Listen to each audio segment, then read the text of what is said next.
आप लोग अपना माइक जो है वो म्यूट कर लें।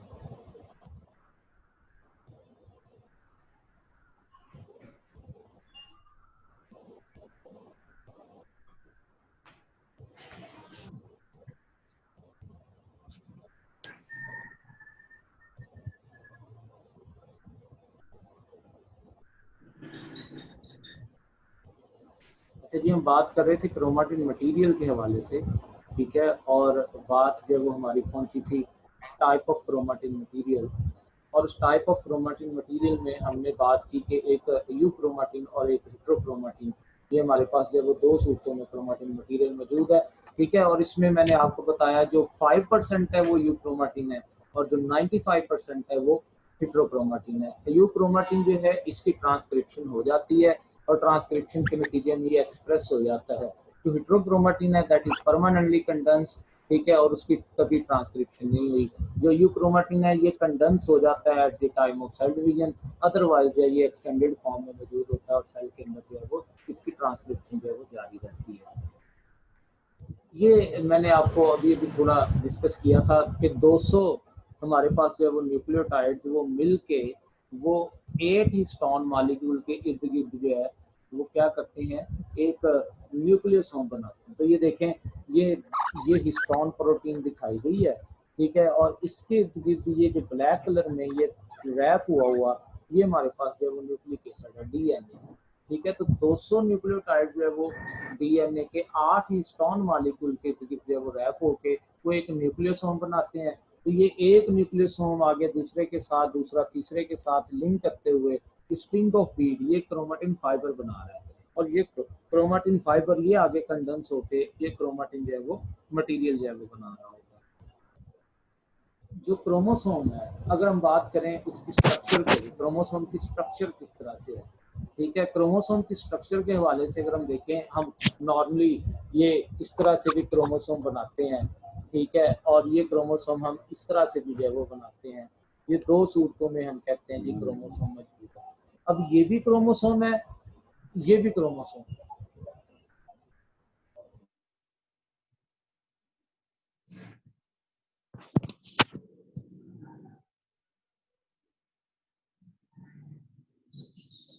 अच्छा, बात हो रही थी कि ये दोनों ही जो है वो हमारे पास क्रोमोसोम है। अब इसमें ये जो क्रोमोसोम है ना, ये हमारे पास ये बिफोर एस फेज है, ठीक है, जिसमें देखें ये हमारे पास सेंट्रोमियर मौजूद है और ये इसका जो है वो हमारा क्रोमाटिड मौजूद है, ये आर्म मौजूद है और इस क्रोमाटिड के ये दो आर्म है।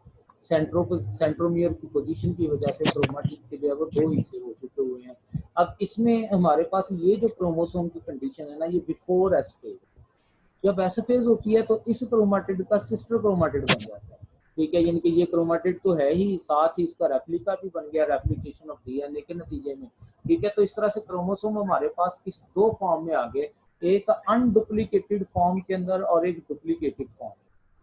जो अनडुप्लीकेटेड फॉर्म है, ठीक है, वो नॉन डिवाइडिंग सेल में, और जो डुप्लीकेटेड फॉर्म में है वो सेल डिवीजन से पहले की कंडीशन में, यानी कि आप कह लें कि G2 फेज में अगर हम बात देखें सेल को, ठीक है, या आफ्टर ऐसे फेज देखें हम, तो उसमें हमें जो है वो डुप्लीकेटेड फॉर्म के अंदर जो है ये क्रोमोसोम जो है वो नजर आएंगे, ठीक है। अनडुप्लीकेटेड फॉर्म में एक ही सेंट्रोमियर होगा, उसका एक क्रोमाटिड होगा और दो आर्म होंगे, ठीक है। लेकिन डुप्लीकेटेड फॉर्म में अगर हम बात करेंगे तो एक सेंट्रोमियर होगा, उसके दो क्रोमाटिड होंगे, जिनके सिस्टर क्रोमाटिड बन चुका होगा, और साथ में जो है वो चार उसके जो है वो आर्म्स होंगे। ये एमसीक्यू यहाँ से अक्सर जो है वो पूछ लिया जाएगा, इसको आप लोग, तो ये देखिए हमारे पास ये एक क्रोमोसोम मौजूद है और ये क्रोमोसोम जो है वो डुप्लीकेटेड फॉर्म के अंदर जो है वो मौजूद था, ठीक है। डुप्लीकेटेड फॉर्म में भी और सिंगल फॉर्म में भी दोनों, ये देखें, ये सिंगल एक क्रोमोसोम सेंट्रोमियर और उसका एक क्रोमाटिड, और ये जब उसकी डुप्लीकेशन होगी, डुप्लीकेशन के नतीजे में ये क्रोमाटिड तो है ही, साथ में ये उसका सिस्टर क्रोमाटिड जो है वो बन गया, ठीक है। तो ये इसमें हमारे पास जो है वो इम्पॉर्टेंट पॉइंट आ गई कि बिफोर एस फेज क्रोमोसोम की कंडीशन कैसी है। और ये क्रोमोसोम हम जो कह देते हैं ना जी, at the time of cell division chromosome की तादाद डबल होगी, तादाद नहीं डबल होगी। बेसिकली एस फेज के नतीजे में क्रोमोसोम नंबर, उसके क्रोमोसोम के आर्म्स जो है वो डुप्लीकेट हो जाते हैं। तो क्रोमोसोम के जब आर्म डुप्लीकेट हो जाते हैं तो उसके नतीजे में हमारे पास जो है वो क्या है कि उसके जो वो क्रोमाटिड की तादाद डबल हो जाती है, ठीक है। सिर्फ एनाफेज ऐसी कंडीशन है जब सेंट्रोमियर डिवाइड होके पोल्स की जानब जा रहे होते हैं, जिस वक्त क्रोमोसोम की तादाद एक सेल के अंदर डबल हो चुकी होती है और हम उसको काउंट कर सकते हैं। अदरवाइज जितनी भी नॉर्मल सिचुएशन में हम बात करें तो ये भी क्रोमोसोम की सिंगल फॉर्म ही है और ये भी क्रोमोसोम ही। हम क्रोमोसोम सेंट्रोमियर से काउंट करेंगे, इसलिए एस फेज के नतीजे में क्रोमोसोम की तादाद डबल नहीं होती, क्रोमाटिड्स डबल होते हैं। तो ये हमारे पास जो है वो सेंट्रोमियर रीजन और उसके जो है वो साथ लगे हुए क्रोमाटिड्स जो है वो आपको नजर आ रहे होंगे। और सिस्टर क्रोमाटिड्स ये देखिए लेबलिंग हुई है, जिसमें हमारे पास जो है वो एस फेज के नतीजे में सिस्टर क्रोमाटिड्स की जो है वो फॉर्मेशन हुई नजर आ रही है। ये क्रोमोसोम किस तरह से ऑर्गेनाइज हो रहा है, इसको अगर आप देखें तो वही डीएनए हमारे पास मौजूद है। ये डीएनए हिस्टोन के इर्द गिर्द कॉइल होकर न्यूक्लियोसोम बनाता है। न्यूक्लियोसोम एक दूसरे के साथ मिलके ये जो है वो हमारे पास स्ट्रिंग ऑफ बीड्स यानी कि क्रोमाटिन जो है वो मटेरियल बना रहे हैं। और ये क्रोमाटिन मटेरियल ये आगे कंडेंस हो के किस तरह से क्रोमाटिड जो है वो किस तरह से आगे क्रोमोसोम को जो है वो बना रहे हैं। ठीक है, तो ये आपके सामने जब उस डायग्राम में जब क्रोमोसोम की फॉर्मेशन के हवाले से डिटेल जो है वो बात हुई है। ये भी चैप्टर नंबर 20 में आपके सामने डायग्राम है। ठीक है, और इसमें भी क्रोमोसोम की ऑर्गेनाइजेशन के लिहाज से वाजा बात। अब बात होती है क्रोमोसोम नंबर की और क्रोमोसोम की शेप की, टाइप्स की। क्रोमोसोम 4 तरह के हो सकते हैं अपनी शेप में, टीलोसेंट्रिक, एक्रोसेंट्रिक, सब मेटासेंट्रिक और मेटासेंट्रिक। ये देखिए आपके सामने एक टीलोसेंट्रिक जो वो दिखाया गया, टीलो बिल्कुल टेल पे, बिल्कुल टिप पे। ठीक है, सेंट्रोमियर की पोजीशन बिल्कुल टिप पे। ये प्राइमरी कंस्ट्रिक्शन है सेंट्रोमियर की पोजीशन। जहां पर सेंट्रोमियर मौजूद है वहां पर कंस्ट्रिक्टेड एरिया बना है, प्राइमरी कंस्ट्रिक्शन। ठीक है, तो ये टीलोसेंट्रिक या इसको हम रॉड शेप कह सकते हैं। एक्रोसेंट्रिक जस्ट टिप से थोड़ा सा नीचे सेंट्रोमियर मौजूद है, या कह ले 1/8 पोजीशन पे मौजूद है। ठीक है, ये एक्रोसेंट्रिक, ये आई शेप क्रोमोसोम बनेगा। ठीक है, इसी तरह से ये देखें 1/4 पोजीशन पे मौजूद है। ठीक है, और इसमें अगर हम बात करेंगे सब मेटासेंट्रिक है। और अगर 1/2 यानी कि हाफ पोजीशन पे मौजूद है, इक्वल आर्म्स बन रहे हैं, तो ये मेटासेंट्रिक जो है वो क्रोमोसोम है। तो ये क्रोमोसोम टीलोसेंट्रिक, एक्रोसेंट्रिक, सब मेटासेंट्रिक और मेटासेंट्रिक प्राइमरी कंस्ट्रिक्शन के बेस पे होते हैं। एक सेकेंडरी कंस्ट्रिक्शन भी है। सेकेंडरी कंस्ट्रिक्शन क्या है कि एक तो ये क्रोमाटिड के अंदर जहां पर हमने कहा सेंट्रोमियर था वहां कंस्ट्रिक्शन बनी। एक बात का ऐसी जगह पर कंस्ट्रिक्शन बन जाती है क्रोमाटिड में जहां सेंट्रोमियर नहीं है, लेकिन due to addition deletion of some genes constricted area बन जाता है। ये जो कंस्ट्रिक्टेड एरिया बनेगा other then centromere position, that is called as secondary constriction. तो आपकी बुक में प्राइमरी कंस्ट्रिक्शन और सेकेंडरी कंस्ट्रिक्शन का कॉन्सेप्ट ये जो है वो पॉइंट्स जो है वो यूज हुए हैं, तो इसलिए मैंने primary constriction, secondary constriction. Chromosome का नंबर वेरी कर रहा है। हैप्लॉइड नंबर एक क्रोमोसोम का सेट है, डिप्लॉइड नंबर 2 सेट है क्रोमोसोम के। इसी तरह से क्रोमोसोम का नंबर 1 पेयर है, 2 पेयर है, 3 पेयर है, 4 पेयर है। चैप्टर नंबर 4 में भी एग्जांपल्स दी हुई है, चैप्टर नंबर 20 में भी एग्जांपल्स दी हुई है कि 1 पेयर से लेके 500 पेयर्स तक जो है वो इसकी जो है वो तादाद वेरी कर सकती है। जैसे यीस्ट में जस्ट 1 पेयर की बात कर लिया, बहुत सारी फर्म्स के अंदर जो है वो 500 पेयर्स की भी बात हो जाती है, क्योंकि क्रोमोसोम के अंदर जीन्स मौजूद है। और ये जीन्स जो है वो क्या करते हैं, सारी की सारी सेलुलर एक्टिविटीज को कंट्रोल करते हैं। तो इसका मेन काम क्रोमोसोम का सेल की एक्टिविटीज को कंट्रोल करना है। ठीक है, और इसमें मौजूद न्यूक्लियोलस की सूरत में जो क्रोमेटिन मटेरियल है उसका काम जो है वो राइबोसोम्स को बनाना ही है। ठीक है, that is about the functioning of the chromosomes. और यही फंक्शनिंग जो है वो न्यूक्लियस की भी है। न्यूक्लियस राइबोसोम्स को भी बना रहा है और न्यूक्लियस सेलुलर एक्टिविटीज को कंट्रोल भी। इसके बाद हमारा नेक्स्ट जो टॉपिक स्टार्ट होता है दैट इज एंडोप्लाज्मिक रेटिकुलम। ठीक है, एंडोप्लाज्मिक रेटिकुलम नाम से जाहिर हो रहा है endo within, plasmic cytoplasm, reticuli network. ठीक है, endoplasmic reticulum that is a network of channels. ठीक है, network of membranes, network of cisternae. ठीक है, ये हम डिस्कस करेंगे कि किस तरह से लिंक है एंडोप्लाज्मिक रेटिकुलम का। ठीक है, एंडोप्लाज्मिक रेटिकुलम के हवाले से हम बात करेंगे किस तरह से एंडोप्लाज्मिक रेटिकुलम जो है वो आगे मुख्तलिफ ऑर्गेनेलिज को भी जो है वो बनवाता है। तो एंडोप्लाज्मिक रेटिकुलम नाम से ही जाहिर हो रहा है कि that is a network of channels that extended from nuclear membrane to plasma membrane. ठीक है, थ्रू आउट द साइटोप्लाज्म ये एक्सटेंड हो रहा है, थ्रू आउट द साइटोप्लाज्म ये मौजूद है।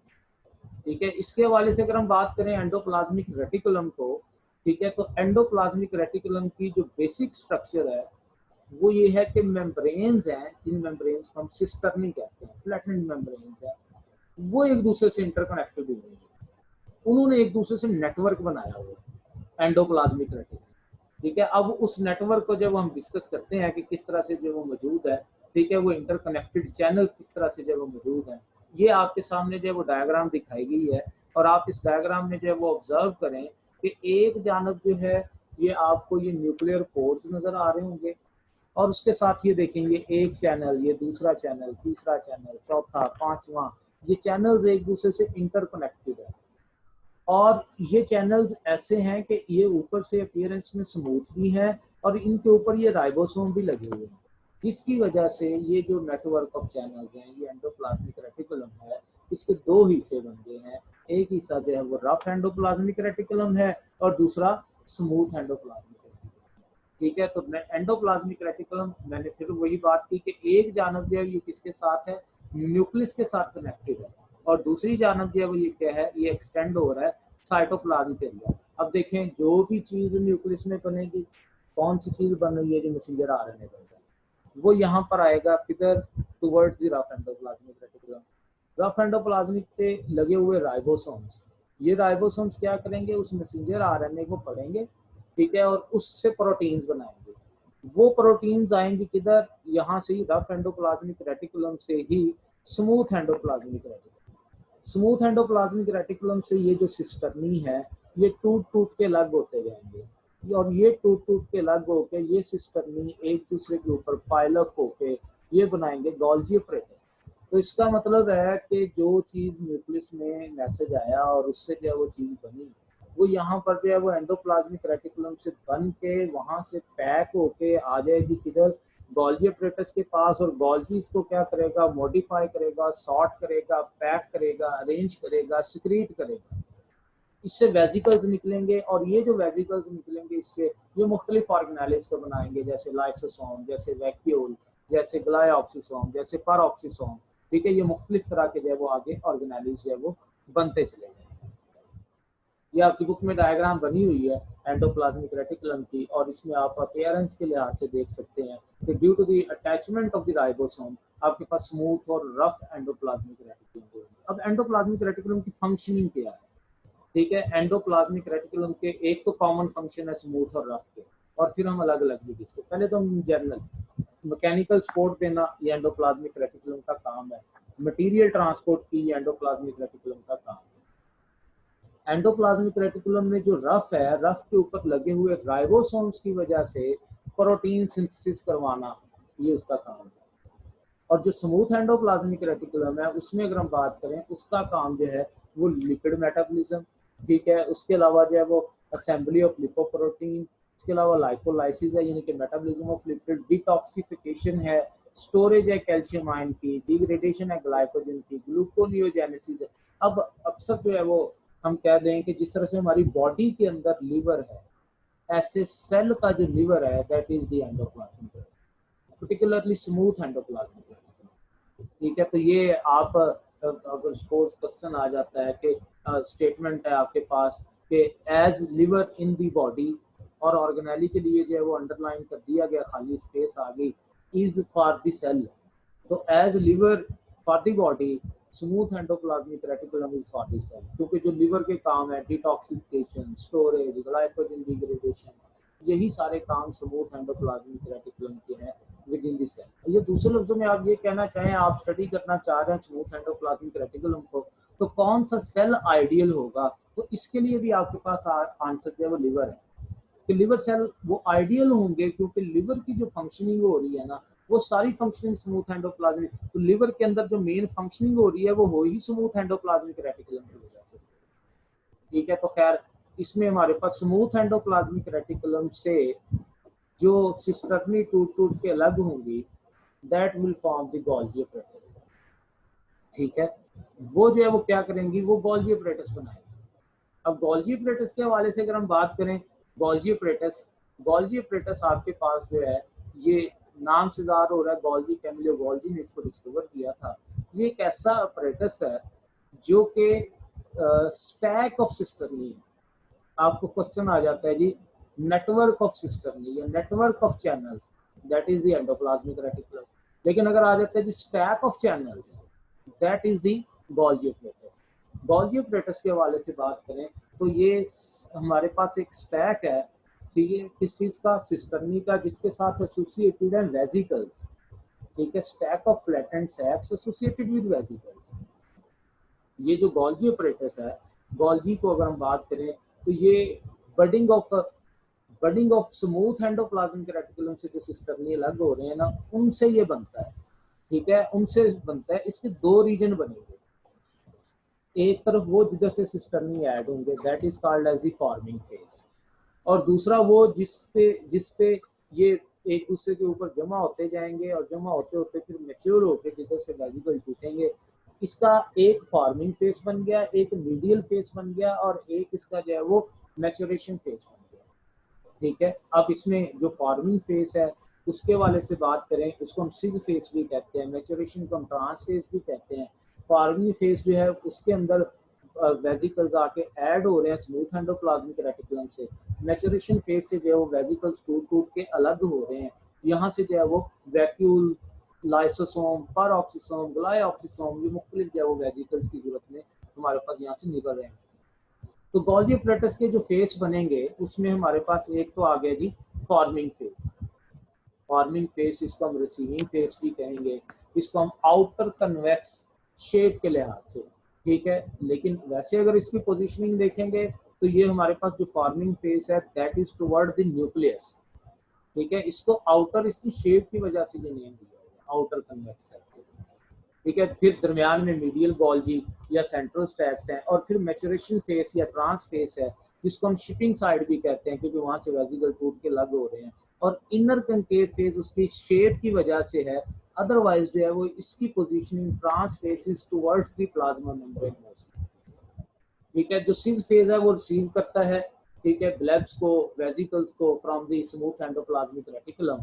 जो मीडियल फेज है वो ग्लाइकोसाइलेशन करवाता है, ठीक है, वो हमारे पास कॉन्जुगेट मॉलिक्यूल्स बनवाता है, और फिर जो ट्रांस फेज है वहां से पैकिंग होके, सॉर्टिंग पैकिंग होके वहां से वेजिकल्स की रिलीज होती है, और ये वेजिकल्स टूट टूट के अलग होके ये जा रहे होते हैं सेल के अंदर, ठीक है। तो यहाँ पर आप देख लें कि फॉर्मिंग फेज से किस तरह से ये वेजिकल बन के, और फिर मैच्योरेशन फेज से ये वेजिकल्स टूट के ये यहाँ से जो है वो अलग हो रहे हैं। फॉर्मिंग फेज पे ये बन रहा है गोल्गी एपरेटस, और मैच्योरेशन फेज पे ये। तो अब इसको अगर हम थोड़ा सा देखें तो एंडोप्लाज्मिक रेटिकुलम से जो चीज बनेगी वो स्मूथ एंडोप्लाज्मिक रेटिकुलम के जरिए गोल्गी में आएगी, और यहाँ से ये वेजिकल्स के जरिए यहाँ से टूट के लगेगी, ठीक है। तो जो हमारे पास एक स्कीम बनेगी तो ये है कि एंडोप्लाज्मिक रेटिकुलम से जो भी चीज बनी वो मॉडिफाई होके, पैक होके, तरतीब आके उसको सिक्रीट किया गया गोल्गी से, और फिर यहाँ से आगे जो है वो क्या है, मुख्तलिफ ऑर्गेनेल्स की सपोज डाइजेस्टिव एंजाइम्स बने।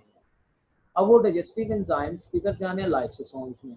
तो वो लाइसोसोम्स कहाँ से, वो यही गोल्गी वेजिकल से लाइसोसोम, इसी गोल्गी वेजिकल की स्टोरेज कैपेसिटी से होने से वो वैक्यूल बनेगा। इसी गोल्गी वेजिकल्स में वो वेजिकल्स जो कि परऑक्सीडेजेस एंजाइम रखेंगे वो परऑक्सीसोम बनेंगे, इसी गोल्गी वेजिकल से ही ग्लाइऑक्सीसोम बनेंगे। तो इसका मतलब है ये पूरे का पूरा अंदर एक मेम्ब्रेन्स का जाल बिछा पड़ा है, सिस्टम है। इसको हम नाम देते हैं एंडो मेम्ब्रेनस सिस्टम, यानी कि endoplasmic reticulum plus Golgi apparatus and associated vesicles, they are collectively form the endo membranous system, ठीक है। तो ये एंडो मेम्ब्रेनस सिस्टम जो है वो बना रहा है। तो इसमें गोल्गी का जो काम है अगर हम उसको तरतीब से देखें, ये इसके काम से बहुत ज्यादा दफा एमसीक्यूज आई हुई है, ठीक है। इसका काम देखिए, ट्रांसपोर्ट ऑफ वेजिकल आए गोल्गी एपरेटस से स्मूथ एंडोप्लाज्मिक रेटिकुलम से वेजिकल ट्रांसपोर्ट होके आए। गोल्गी एपरेटस ने क्या किया, पोस्ट ट्रांसलेशनल मॉडिफिकेशन, इसने मॉडिफाई किया, सॉर्ट किया, पैक किया, ग्लाइकोसाइलेशन की, ठीक है। और उसके बाद जो है वो क्या किया जी कि ये जो है वो पोस्ट ट्रांसक्रिप्शनल मॉडिफिकेशन के बाद तरतीब दिया, मटेरियल को सॉर्टिंग की, सॉर्टिंग करने के बाद उसकी पैकिंग की लाइसोसोम्स की सूरत में, सेक्रेटरी वेजिकल्स की सूरत में, ठीक है, सेल के अंदर जो मौजूद वेजिकल्स हैं उसकी सूरत में, और पैकिंग करने के बाद जो है वो फिर वो वेजिकल्स या तो लाइसोसोम की सूरत में सेलुलर डाइजेशन, ऑटोफैगी या दूसरे फंक्शनिंग के लिए उसको यूज कर लिया गया, या वैक्यूल की सूरत में स्टोरेज ग्रैन्यूल्स की सूरत में उसको जब वो यूज कर लिया गया, या सिक्रेटरी वेजिकल्स की सूरत में सेल से जब उसको सिक्रेट कर दिया गया। तो इसका मतलब है कि गोल्गी एपरेटस का जो मेन काम है वो ग्लाइकोसाइलेशन भी है, वो सॉर्टिंग भी है, वो पैकिंग भी है, वो सिक्रीशन भी है, वो विद इन सेल ट्रांसपोर्ट भी है, वो सेल से बाहर ट्रांसपोर्ट भी है। प्लांट सेल के अंदर जो है इनके लिए एक और अल्टरनेटिव नेम यूज किया जाता है, दैट इज कॉल्ड एज डिक्टियोसोम्स। ठीक है, तो ये हमारे पास वो रूट दिखाया गया है, जिस रूट में देखें, मैं बार बार वही रिपीट कर रहा हूँ कि किस तरह से मटेरियल बना है, बन के ये स्मूथ एंडोप्लाज्मिक रेटिकुलम की सूरत से ये आया है गोल्गी में, यहाँ से ये मॉडिफाई होके, सॉर्ट होके, पैक होके या तो ये सेल से बाहर सिक्रीट हुआ है, या सेल के अंदर जहाँ पर इसको यूज करना था वहाँ पर इसको इस्तेमाल किया। That is about the Golgi apparatus. इंशाल्लाह हम नेक्स्ट लेक्चर के अंदर जो है वो डिस्कस करेंगे लाइसोसोम्स एंड अदर ऑर्गेनेलिस। ठीक है, उनको जो हम डिस्कस करेंगे। ये आपकी बुक में ये लाइसोसोम और गोल्गी एपरेटस से कलेक्टिव की एक डायग्राम दिखाई गई है, इसको भी जो हम डिस्कस करेंगे इंशाल्लाह लाइसोसोम्स के अंदर। यहाँ तक कोई क्वेश्चन है तो आप उसको डिस्कस कर सकते हैं। ठीक है, यहाँ तक अगर कोई क्वेश्चन, हाँ एक answer, organelle which is involve in the cellular secretion. ठीक है, तो सेलुलर सिक्रीशन के लिए ऑर्गेनेली कंफर्म एक ही है, that is the Golgi. Men who is involve in जितने भी सिक्रेटरी सेल्स है, आपके पास ग्लैंड है, तो ग्लैंड में जो सबसे अबंडेंट आपको ऑर्गेनेली मिलेगा that is the Golgi apparatus. ठीक है, क्योंकि उस ग्लैंड का काम सिक्रीशन करना है, तो सिक्रेटरी आपको वहां पर स्ट्रक्चर ये मिलेगी। क्लियर हो गया ये पॉइंट जी? कोई क्वेश्चन है यहाँ तक तो वो डिस्कस करें।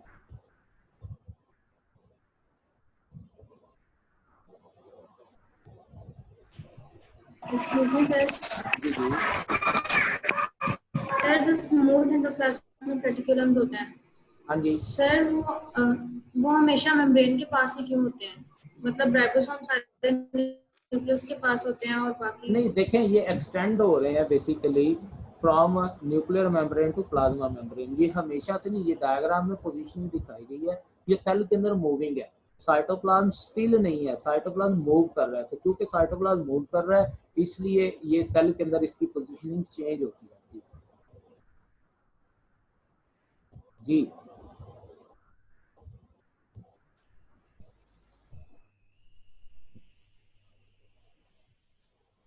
और कोई क्वेश्चन?